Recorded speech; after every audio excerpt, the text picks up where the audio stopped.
Hi all, welcome to Competitive Cracker.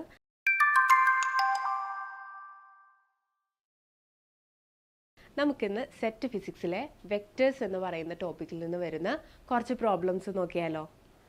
First problem, for the function phi is equal to x square y plus xy, the value of del phi at x equal to y is equal to 1 is dash. അതായത് ഒരു function phi തന്നിട്ടുണ്ട്, അതിൻ്റെ del phi കാണണം, അതായത് അതിൻ്റെ gradient കണ്ടിട്ട് magnitude എടുക്കുക, പിന്നെ x equal to y is equal to 1 അത് ഇവാലുവേറ്റ് ചെയ്യണം. ഫസ്റ്റ് നമുക്ക് ഡെൽ എങ്ങനെയാണ് ഡിഫൈൻ ചെയ്യുന്നതെന്നൊന്ന് നോക്കാം. കാർട്ടീഷ്യൻ കോർഡിനേറ്റിൽ ഡെൽ ഓപ്പറേറ്റർ ഫൈ എന്ന് പറയുന്നത് ഇവിടെ ഒരു സ്കെയിലാർ ഫംഗ്ഷൻ ആണ്. ഡെൽ ഓപ്പറേറ്റർ നമ്മൾ സ്കെയിലാർ ഫംഗ്ഷനിലെ ഗ്രേഡിയൻറ്റ് കാണുമ്പോൾ സ്കെയിലാറിനെ ഒരു വെക്റ്റർ ആയിട്ടാണ് മാറ്റുന്നത്. X cap do by do x plus y cap do by do y plus z cap do by do z into phi. അതായത് ഫൈ എന്ന് പറയുന്ന ഫംഗ്ഷനെ do by do x do by do y do by do z with respect to x y and z വെച്ചിട്ട് നമുക്ക് differentiate ചെയ്യണം. അപ്പം അതിനായിട്ട് first do by do x of phi ചെയ്യാം. X cap do by do x of phi എന്താ തന്നിട്ടുള്ളത്? X square y plus x y, x square y plus x y plus y cap do by do y of വീണ്ടും ഇതേ phi തന്നെ എഴുതുക, x square y plus x y plus z cap do by do z of phi ഉണ്ട്. പക്ഷേ ഫൈയിൽ ഇസഡിൻ്റെ variable ഒന്നും ഇല്ലാത്തത് കൊണ്ട് അതെന്തായാലും ചെയ്യുമ്പോൾ ഒരു കോൺസ്റ്റൻ്റ് ആയിട്ടാണ് നമ്മൾ എക്സിനെയും വൈനെയും ട്രീറ്റ് ചെയ്യുന്നത് വിത്ത് റെസ്പെക്ട് ടു ഇസഡ് ചെയ്യുമ്പോൾ. അപ്പോൾ അങ്ങനെ ചെയ്യുമ്പോൾ ഇത് ഫുള്ള് 0 ആയിട്ട് മാറും. ഏത് do by do z of phi ചെയ്യുമ്പോൾ അത് 0 ആയിട്ട് മാറും. അപ്പോൾ അതുകൊണ്ട് ഞാനത് എഴുതുന്നില്ല, +0 എന്ന് എഴുതുവാണ്. ഓക്കെ, ഇനി സിമ്പിളായിട്ട് ഡിഫറൻഷിയേറ്റ് ചെയ്യാവുന്ന കാര്യമുള്ളൂ. എക്സിനെ വെച്ചിട്ട് ഡിഫറൻഷിയേറ്റ് ചെയ്യുക. എക്സ് സ്ക്വയർ എന്നുള്ളത് 2x ആവും. അപ്പോൾ വൈ അവിടെ കോൺസ്റ്റൻ്റ് ആണ്, അപ്പോൾ 2xy എന്ന് കിട്ടും. പ്ലസ് വീണ്ടും ഇതിനെ ഡിഫറൻഷിയേറ്റ് ചെയ്യുമ്പോൾ +y എന്ന് കിട്ടും. അത് ഏതിലാണ്? എക്സ് ക്യാപ് ഡയറക്ഷനിൽ. പ്ലസ് ഇനി do by do y of x square y plus x y ചെയ്യുമ്പോൾ വൈനെ വെച്ച് ഡിഫറൻഷിയേറ്റ് ചെയ്യുമ്പോൾ ഇത് എക്സ് സ്ക്വയർ ആയി, പ്ലസ് ഇവിടെ എക്സ് ആകും. ഇത് വൈ ക്യാപ്പ് ആണ്. ഇപ്പോൾ നമുക്ക് ഡെൽ ഫൈ നമുക്ക് കിട്ടി. നമുക്ക് ചോദിച്ചിട്ടുള്ളത് മാഗ്നിറ്റ്യൂഡ് ഓഫ് ഡെൽ ഫൈ ആണ്. പക്ഷെ അതിനു മുന്നേ x equal to y is equal to 1 ഈ വെക്റ്റർ എന്താവും എന്നൊന്ന് നോക്കാം. അതായത് എക്സിനും വൈക്കും 1 ഇട്ട് കൊടുക്കുക. അപ്പോൾ 2 × 1 × 1 പ്ലസ് 1, അതായത് 2 + 1 3x ക്യാപ് പ്ലസ് ഇവിടെയും 1 ഇട്ട് കൊടുക്കുക, 1 + 1 അതായത് 2y ക്യാപ്. അപ്പോൾ നമുക്ക് ഡെൽ ഫൈ കിട്ടിക്കഴിഞ്ഞു. ഇനി ഇതിൻ്റെ മാഗ്നിറ്റ്യൂഡ് കാണുക. ഏതൊരു വെക്ടറിൻ്റെയും മാഗ്നിറ്റ്യൂഡ് കാണുക എന്ന് പറഞ്ഞിട്ടുണ്ടെങ്കിൽ മാഗ്നിറ്റ്യൂഡിനെ നമ്മൾ ഡിനോട്ട് ചെയ്യുന്നത്, റെപ്രസെൻ്റ് ചെയ്യുന്നത് ഇങ്ങനെയാണ്: ഈക്വൽ ടു എക്സ് ക്യാപ്പിലും വൈ ക്യാപ്പിലും ഉള്ള അതിൻ്റെ കോഎഫിഷ്യൻസിൻ്റെ റൂട്ട് എടുത്തിട്ട് സ്ക്വയർ എടുക്കുക. അതായത് 3 square plus 2 square whole root വരും. Whole root of 3 square plus 2 square, ഇത് 9 + 4 ആകും, അതായത് √13. അപ്പം നമ്മളെല്ലാം കഴിഞ്ഞു. ഫസ്റ്റ് ഡെൽ ഫൈ ഡിഫൈൻ ചെയ്തു, അതിനെ with respect to x y and z ചെയ്തു. അതിനുശേഷം x equal to y is equal to 1 അത് ഇവാലുവേറ്റ് ചെയ്തു, അതിനൊരു വാല്യൂ കിട്ടി. എന്നിട്ട് അതിൻ്റെ മാഗ്നിറ്റ്യൂഡ് കണ്ടു. അപ്പോൾ √13 ആണ് കിട്ടിയത്. അതായത് നമ്മുടെ ഓപ്ഷൻ ഡി ആണ് കറക്റ്റായിട്ട് വരുന്നത്. അപ്പോൾ ഓക്കെ, എല്ലാവർക്കും ക്ലിയർ ആയെന്ന് വിചാരിക്കുന്നു. നമുക്ക് നെക്സ്റ്റ് ക്വസ്റ്റ്യനിലേക്ക് പോവാം. The three sides of a parallelepiped are A is equal to 2i plus 3j plus 7k, B is equal to I plus 2j and C is equal to j minus k. Then its volume is, അതായത് ഒരു പാരലലോപിപ്പഡ് ഒരു shape ഉണ്ട്. അതായത് cube തന്നെ എല്ലാ സൈഡ്സും ഒരു parallelogram അതായത് ഇങ്ങനെ ഒരു ഷേപ്പ് ആണെങ്കിൽ ഇതിൻ്റെ തന്നെ ക്യൂബ് എടുക്കുക. അപ്പോൾ കിട്ടുന്ന ഒരു ഷേപ്പാണ് പാരലലോപിപ്പഡ്. അതിൻ്റെ ABC എന്ന് പറയുന്നത് ലെങ്ത്, ബ്രെഡ്ത്ത്, ഹൈറ്റ്. ഈ 3 അളവുകൾ വെക്റ്റർ ഫോമിലാണ് തന്നിട്ടുള്ളത്. ഇതിൻ്റെ വോള്യൂം കാണുകയെന്ന് പറഞ്ഞാൽ നമ്മൾ സ്കെയിലാർ ട്രിപ്പിൾ പ്രോഡക്റ്റ് ഉപയോഗിച്ചിട്ടാണ് ചെയ്യുന്നത്. സ്കെയിലാർ ട്രിപ്പിൾ പ്രോഡക്റ്റ് എന്ന് പറഞ്ഞിട്ടുണ്ടെങ്കിൽ ഒന്നല്ലെങ്കിൽ A cross B dot C ഇങ്ങനെ ചെയ്യാം. ഓർ എങ്ങനെ ചെയ്താലും നമുക്ക് ഈക്വൽ ആൻസർ ആയിരിക്കും കിട്ടുന്നത്. അല്ലെങ്കിൽ A dot B cross C. നമുക്ക് എപ്പോഴും ഒരു ഡോട്ട് പ്രൊഡക്റ്റ് എടുക്കുമ്പോൾ അവിടെ ഒരു സ്കെയിലാർ ആയിട്ടുള്ള വാല്യൂ ആയിരിക്കും കിട്ടുന്നത്. ക്രോസ് പ്രൊഡക്റ്റ് എടുക്കുമ്പോൾ നമുക്ക് വെക്റ്റർ ഫോമിൽ തന്നെയായിരിക്കും കിട്ടുന്നത്. അത് നമുക്ക് ചെയ്യുമ്പോൾ അറിയാൻ പറ്റും. ഫസ്റ്റ് നമുക്ക് ഈ ഒരു മെത്തേഡ് തന്നെ ഇവിടെ ഉപയോഗിക്കാം. അതായത് A cross B dot C വെച്ചിട്ടാണ് ഞാനിപ്പോൾ ചെയ്യാൻ പോകുന്നത്. അപ്പോൾ ഫസ്റ്റ് തന്നെ നമുക്ക് ക്രോസ് പ്രൊഡക്റ്റ് ആണ് ചെയ്യേണ്ടത്. അതായത് A ക്രോസ് B ചെയ്യുമ്പോൾ A ക്രോസ് B ചെയ്യാന്ന് പറഞ്ഞാൽ അതിൻ്റെ ഡിറ്റർമിനന്റ് എടുക്കുക. അതായത് ഇവിടെ unit vectors I J K ആണ്. I J K ആണ്. ഇനി എന്റെ കറസ്പോണ്ടിങ് ആയിട്ടുള്ള I J K യുടെ കോഎഫിഷ്യൻസ് എഴുതുക. 2, 3 and 7. പിന്നെ ബിയുടെ എഴുതുക. ബിക്ക് ഐയും ജെയും മാത്രമേ ഉള്ളൂ. കെ അവിടെ 0 ആണ്. അപ്പോൾ ഐയുടെ കോഎഫിഷ്യന്റ് 1, ജെയുടെ കോഎഫിഷ്യന്റ് 2, കെയുടെ കോഎഫിഷ്യന്റ് 0 ആയിരിക്കും. അപ്പോൾ 1, 2, 0. ഇതിന്റെ ഡിറ്റർമിനന്റ് കണ്ടാൽ മതി. ഡിറ്റർമിനന്റ് കാണാൻ അറിയായിരിക്കുമല്ലോ. I ക്യാപ് ഇൻറ്റു ഐയുടെ റോയും കോളവും കൺസിഡർ ചെയ്യാതെ ബാക്കിയുള്ളത് ക്രോസ് പ്രൊഡക്റ്റ് എടുക്കുക. 3 × 0 0 മൈനസ് 7 × 2 14. ഇനി മൈനസ് ജെ ക്യാപ്. ഐക്ക് പോസിറ്റീവാണ് കൊടുത്തത്, ജെയ്ക്ക് ഓൾട്ടർനേറ്റ് ആയിട്ട് പ്ലസും മൈനസും ആണ്. അപ്പോൾ ഫസ്റ്റ് പോസിറ്റീവ് ആയിരുന്നു, പിന്നെ അത് മൈനസ് ജെ ക്യാപ് ഇൻറ്റു ആ റോയും കോളവും നമ്മൾ ഡിലീറ്റ് ചെയ്യുമ്പോൾ 2 × 0 0 മൈനസ് 1 × 7 7. ഇനി പ്ലസ് കെ ക്യാപ് ഇൻറ്റു ഇത് കളയുമ്പോൾ 2 × 2 4 മൈനസ് 3 4 മൈനസ് 3.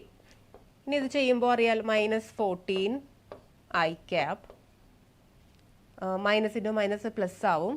അപ്പോൾ plus 7 j cap plus k cap. അതായത് A ക്രോസ് B നമുക്ക് കിട്ടി. കണ്ടോ, ക്രോസ് പ്രോഡക്റ്റ് എടുക്കുമ്പോൾ എപ്പോഴും നമുക്ക് വെക്റ്റർ ഫോമിൽ തന്നെയായിരിക്കും കിട്ടുന്നത്. അപ്പോൾ അതാണ് A ക്രോസ് B നമുക്ക് കിട്ടിയത്.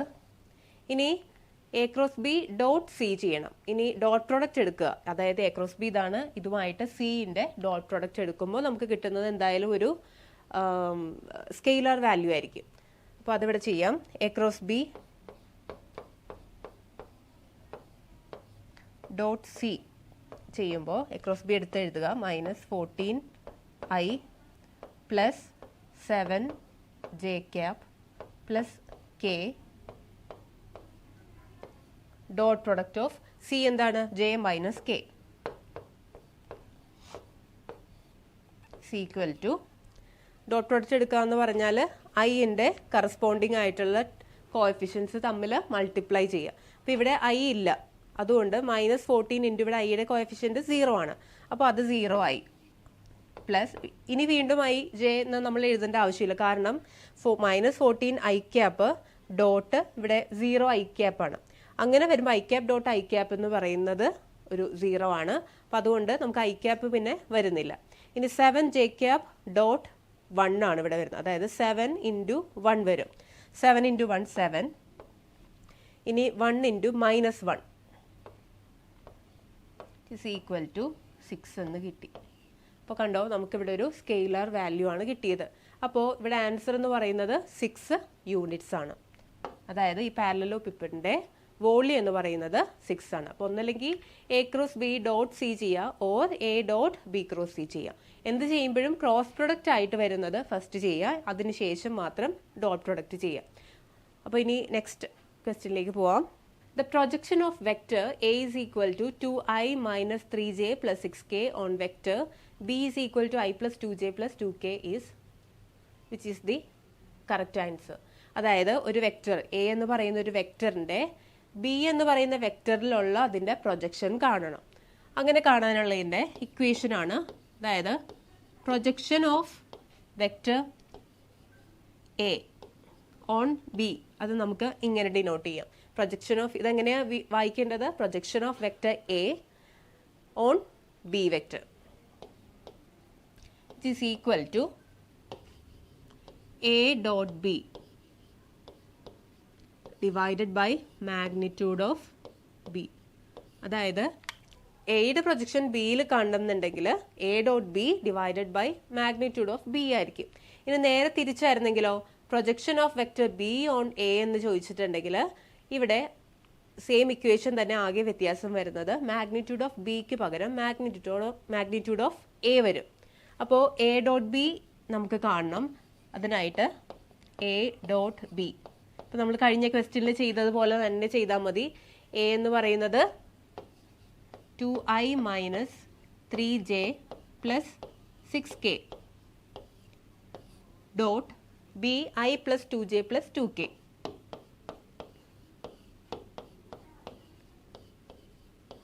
ഇനി ഇതിൻ്റെ ഡോട്ട് പ്രോഡക്റ്റ് എടുക്കുക, അതായത് കറസ്പോണ്ടിങ് ആയിട്ടുള്ള കോഎഫിഷ്യൻസ് വെച്ചിട്ട് പ്രോഡക്റ്റ് എടുക്കുക, പിന്നെ അതിൻ്റെ സമ്മ്, അതായത് 2 × 1 2 പ്ലസ് മൈനസ് 3 × 2 ആണ്. അപ്പോൾ ആ പ്ലസ് മൈനസ് ആയി. 3 × 2 6 ആണ്, പ്ലസ് 6 × 2, 6 × 2 ഈസ് 12. അപ്പോൾ 2 മൈനസ് 6 പ്ലസ് 12 ആണ്. 12 പ്ലസ് 2 14 ആണ്. 14 മൈനസ് 6 ചെയ്യുമ്പോൾ നമുക്കിവിടെ 8 എന്ന് കിട്ടും. അപ്പോൾ ഇത് എ ഡോട്ട് ബി മാത്രമേ ആയിട്ടുള്ളൂ. ഇനി മാഗ്നിറ്റ്യൂഡ് ഓഫ് വെക്റ്റർ ബി കാണണം. Magnitude of vector B, magnitude കാണാനായിട്ട് ഇതിൻ്റെ കോഎഫിഷ്യൻസിൻ്റെ സ്ക്വയർ എടുക്കുക, അതിൻ്റെ സം ചെയ്തിട്ട് റൂട്ട് എടുക്കുക. അതായത് ഐയുടെ 1 സ്ക്വയർ പ്ലസ് 2 സ്ക്വയർ പ്ലസ് വീണ്ടും 2 square which is equal to 1 plus 4 plus 4 which is 9 ആണ്.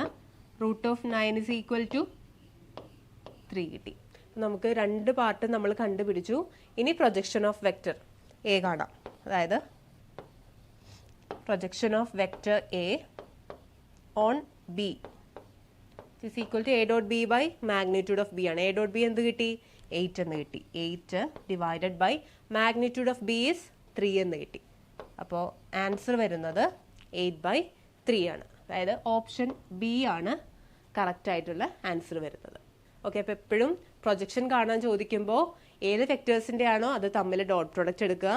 ഡിവൈഡഡ് ബൈ ഏതിൻ്റെ മാഗ്നിറ്റ്യൂഡ് ആണെന്ന് വിചാരിക്കേണ്ടത് ഏതിലുള്ള പ്രൊജക്ഷൻ ആണോ അതിൻ്റെ മാഗ്നിറ്റ്യൂഡ് ആയിരിക്കണം താഴെ എഴുതേണ്ടത്. ഇപ്പോൾ ഇവിടെ projection of a on b ആയതുകൊണ്ട് ബിയുടെ മാഗ്നിറ്റ്യൂഡ് ആണ് ഡിനോമിനേറ്ററിൽ വരേണ്ടത്. ഇനി projection of b on a ചോദിച്ചിട്ടുണ്ടെങ്കിൽ a dot B by magnitude of a വരും.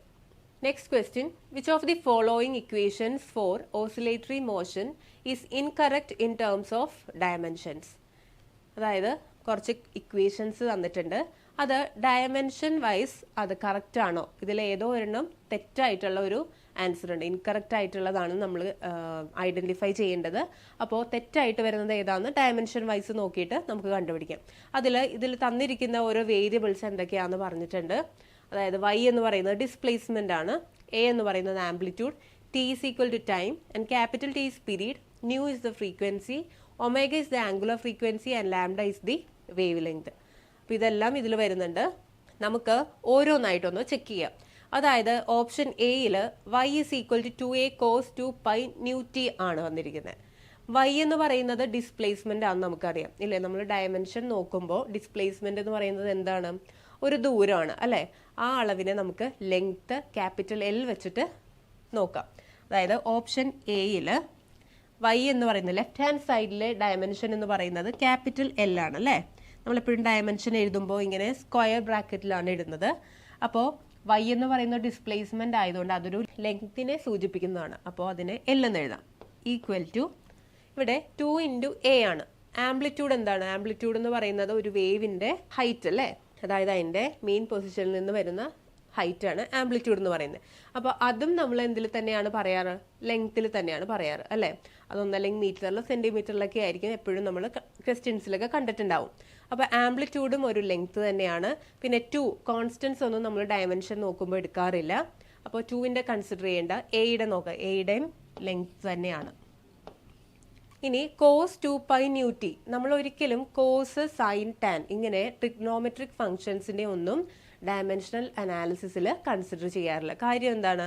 നമുക്കറിയാം ഒരു റൈറ്റ് ആംഗിളിൽ ട്രയാംഗിളിൽ നമ്മൾ അത് വെച്ചിട്ടാണ് നമ്മൾ സൈൻ കോസ് ടാൻ ഒക്കെ ഡിഫൈൻ ചെയ്യുന്നത്. അപ്പോൾ സൈൻ എന്ന് പറയുന്നത് opposite side by hypotenuse, cos എന്ന് പറയുന്നത് അഡ്ജസൻറ്റ് സൈഡ് ബൈ ഹൈപ്പോട്ടിന്യൂസ്. ഇതെല്ലാം മുകളിലും താഴെയും വരുന്നത് ലെങ്ത് തന്നെയാണ് അല്ലേ? നമ്മൾ ഒരു റൈറ്റ് ആംഗിളിൽ ട്രയാംഗിൾ എടുത്തിട്ടുണ്ടെങ്കിൽ ഇത് തീറ്റയാണെങ്കിൽ നമ്മൾ കോസ് തീറ്റ എങ്ങനെയാണ് ഡിഫൈൻ ചെയ്യുന്നത്, അല്ലെങ്കിൽ സൈൻ തീറ്റ എങ്ങനെയാണ് ഡിഫൈൻ ചെയ്യുന്നത്? സൈൻ തീറ്റ എന്ന് പറയുമ്പോൾ അത് ഓപ്പോസിറ്റ് സൈഡ് അല്ലേ? ഇതൊരു നീളമായിരിക്കും. ഈ നീളം 2 ആണെന്ന് വിചാരിക്കുക. 2 മീറ്റർ ആണ്. ഈ നീളം ഒരു 5 മീറ്റർ ആണെന്ന് വിചാരിക്കുക. അപ്പോൾ സൈൻ തീറ്റ എന്ന് പറയുന്നത് എന്തായിരിക്കും? 2/5 ആയിരിക്കും അല്ലേ? അപ്പോൾ മീറ്റർ ബൈ മീറ്റർ എന്തായി? അത് ഒരു ഡയമെൻഷൻലെസ് ക്വാണ്ടിറ്റി ആയിട്ട് മാറും. ഏത്? Sine theta. അപ്പോൾ എപ്പോഴും ഡയമെൻഷൻസ് നോക്കുമ്പോൾ നമുക്ക് സൈൻ കഴിഞ്ഞിട്ട് അത് കോസ് സൈൻ ടാൻ വരുന്നതൊന്നും നമ്മൾ കൺസിഡർ ചെയ്യേണ്ട ആവശ്യമില്ല. അപ്പോൾ ഇതിൻ്റെ ഫുള്ള് നമ്മൾ ഡയമെൻഷൻ നോക്കുന്നില്ല. അപ്പോൾ ഇവിടെ കൺസിഡർ ചെയ്യുമ്പോൾ ലെഫ്റ്റ് ഹാൻഡ് സൈഡും റൈറ്റ് ഹാൻഡ് സൈഡും എന്ത് തന്നെയായി? ഈക്വൽ ആയിട്ട് മാറി അല്ലേ? ലെങ്ത്തും. അപ്പോൾ എന്തായാലും എ എന്നുള്ള ഓപ്ഷൻ ഇൻകറക്റ്റ് അല്ല. അത് ഡയമെൻഷൻ വൈസ് നോക്കുമ്പോൾ കറക്റ്റ് ഇക്വേഷൻ തന്നെയാണ്. ഇനി ഓപ്ഷൻ ബി നോക്കുക. വൈ, ലെഫ്റ്റ് ഹാൻഡ് സൈഡ് ഇവിടെ എല്ലാം വൈ തന്നെ ആയതുകൊണ്ട് ലെങ്ത് തന്നെയാണ്. വിച്ച് ഈസ് ഈക്വൽ ടു, ഇവിടെ വീണ്ടും എ കോസ് 2π ഒമേഗയാണ്. നമ്മൾ കോസ് 2π ഒമേഗ നോക്കുന്നില്ല, ഡയമെൻഷൻലെസ് ക്വാണ്ടിറ്റി ആണ്. എ എന്ന് പറയുന്നത് ആംപ്ലിറ്റ്യൂഡ്, വീണ്ടും ആംപ്ലിറ്റ്യൂഡ് തന്നെ. അപ്പോൾ വീണ്ടും ലെങ്ത് തന്നെയാണ്. കണ്ടോ? അപ്പോൾ ഫസ്റ്റ് ഓപ്ഷൻ എ പോലെ തന്നെയാണ് ഓപ്ഷൻ ബിയും വന്നിരിക്കുന്നത്. അപ്പോൾ ഇതും കറക്റ്റ് ആയിട്ടുള്ള ഒരു ഇക്വേഷൻ ആണ്. ഇനി ഓപ്ഷൻ സി നോക്കുക. സി എന്താണ്? ലെഫ്റ്റ് ഹാൻഡ് സൈഡിലെ ലെങ്ത് തന്നെയാണ്. a/√3. √3 ഒരു കോൺസ്റ്റന്റ് ആയതുകൊണ്ട് നമ്മൾ വീണ്ടും അതിന്റെ ഡയമെൻഷൻ നോക്കുന്നില്ല. ഇവിടെ ഇതിന്റെയും ഡയമെൻഷൻ നോക്കുന്നില്ല. അപ്പോൾ ആകെ എയുടെ മാത്രമേ ഉള്ളൂ. അതും ഡയമെൻഷൻ വൈസ് നോക്കുമ്പോൾ ആംപ്ലിറ്റ്യൂഡ് ലെങ്ത് തന്നെയാണ്. അപ്പോൾ അതും ഒരു കറക്റ്റ് ഇക്വേഷൻ ആണ്. ഇനി ഓപ്ഷൻ ഡി മാത്രമേ ഉള്ളൂ റിമൈനിങ് ആയിട്ട് വരുന്നത്. അപ്പോൾ എന്തായാലും അതായിരിക്കുള്ളൂ ഇൻകറക്റ്റ്. എന്തായാലും നമുക്കൊന്ന് ചെക്ക് ചെയ്യാം. y ഈസ് ഈക്വൽ ടു വീണ്ടും ലെങ്ത് തന്നെയാണ്, ഡയമെൻഷൻ ലെഫ്റ്റ് ഹാൻഡ് സൈഡ് ആയി. ഇനി a/λ, സൈൻ 2πt നമ്മൾ നോക്കുന്നില്ല, അത് കൺസിഡർ ചെയ്യേണ്ട. a/λ, a എന്ന് പറയുന്നത് എന്താണ്? ലെങ്ത് തന്നെയാണ്. ഡിവൈഡഡ് ബൈ ലാംഡ എന്താണ്? ലാംഡ എന്ന് പറയുന്നത് വേവ് ലെങ്ത് ആണ് അല്ലേ? ഒരു വേവ് ഇങ്ങനെ ഉണ്ടെങ്കിൽ ഇതാണ് അതിന്റെ ലാംഡ എന്ന് പറയുന്നത്. ലാംഡയും നമ്മൾ എന്ത് തന്നെയാണ് പറയുന്നത്? ഒന്നല്ലെങ്കിൽ മീറ്റർ സെന്റിമീറ്ററിലാണ്. അപ്പോൾ അതും ഒരു ലെങ്ത്തിന്റെ ഡയമെൻഷൻ തന്നെയാണ് ലാംഡയ്ക്കുള്ളത്. അപ്പോൾ a/λ എന്ന് പറയുമ്പോൾ രണ്ടും ലെങ്ത് ആണല്ലേ? അപ്പോൾ ഒരേ ലെങ്ത് മുകളിലും താഴെയും വരുമ്പോൾ നമുക്കത് ക്യാൻസൽ ചെയ്ത് കളയാനായിട്ട് പറ്റും. അപ്പോൾ നോക്കിക്കേ, ഇവിടെ ലെഫ്റ്റ് ഹാൻഡ് സൈഡിൽ ലെങ്ത് ഉണ്ട്, പക്ഷെ റൈറ്റ് ഹാൻഡ് സൈഡിൽ അത് ഈക്വൽ ആയിട്ട് വന്നില്ല. ഇവിടെ 0 ഡയമെൻഷൻ ആയിപ്പോയി. അപ്പോൾ ഇത് നോട്ട് ഈക്വൽ ടു, അതായത് ലെഫ്റ്റ് ഹാൻഡ് സൈഡും റൈറ്റ് ഹാൻഡ് സൈഡും ഈക്വൽ ആയിട്ടല്ല വന്നത്. അപ്പോൾ അതുകൊണ്ട് ഓപ്ഷൻ ഡി ആണ് ഇവിടെ ആൻസർ വരുന്നത്. നമ്മളോട് ഇൻകറക്റ്റ് ആയിട്ടുള്ളതാണ് ചോദിച്ചത്. അപ്പോൾ ഓപ്ഷൻ ഡി ആണ്. അപ്പോൾ എല്ലാവർക്കും ക്ലിയർ ആയെന്ന് വിചാരിക്കുന്നു. അപ്പോൾ നമ്മൾ ഇന്ന് 4 ക്വസ്റ്റ്യൻസ് ആണ്, വെക്ടേഴ്സ് എന്ന് പറയുന്ന ടോപ്പിക്കിൽ നിന്ന് വരുന്ന 4 ക്വസ്റ്റ്യൻസ് ആണ് ഡിസ്കസ് ചെയ്തത്. ഓക്കെ, നമുക്ക് അറിയാം സെറ്റ് എക്സാം ഓഗസ്റ്റ് 24-നാണ് വരുന്നത്. അപ്പോൾ ഇനിയും ഒത്തിരി പേര് ചിലപ്പോൾ ഈ പഠനം തുടങ്ങാത്തവരുണ്ടാകും അല്ലേ? അപ്പോൾ നമുക്കിവിടെ കോമ്പറ്റേറ്റീവ് ക്രാക്കറിൽ നമ്മൾ ഒരു ക്രാഷ് ബാച്ച് തുടങ്ങുന്നുണ്ട്. അതായത് നിങ്ങൾക്ക് ഓഗസ്റ്റ് 24 എന്ന് പറയുമ്പോൾ ഒരു വൺ മന്തോളം ഇനിയുണ്ട് പഠിക്കാനായിട്ട്. അപ്പോൾ ഈ 1 മന്ത് നമ്മൾ കറക്റ്റായിട്ട് ഒരു ടൈം ടേബിൾ വെച്ച് പോവുകയാണെങ്കിൽ എന്തായാലും നമുക്ക് സെറ്റ് ക്രാക്ക് ചെയ്യാനായിട്ട് പറ്റും. അപ്പോൾ നമ്മുടെ 30-ഡേ ക്രാഷ് ബാച്ച് ഇവിടെ തുടങ്ങാൻ പോവാണ്. അപ്പോൾ അതിനായിട്ട് ഇനിയും വൈകാതെ കാണുന്ന നമ്പറിൽ നിങ്ങൾക്ക് വിളിച്ചിട്ട് വേഗം തന്നെ ജോയിൻ ചെയ്യാം. അപ്പോൾ നമുക്ക് സെറ്റ് ഫിസിക്സ് ക്രാക്ക് ചെയ്യണം. അതിനായിട്ട് ഇപ്പോഴേ പഠിച്ചു തുടങ്ങാം. Okay, thank you.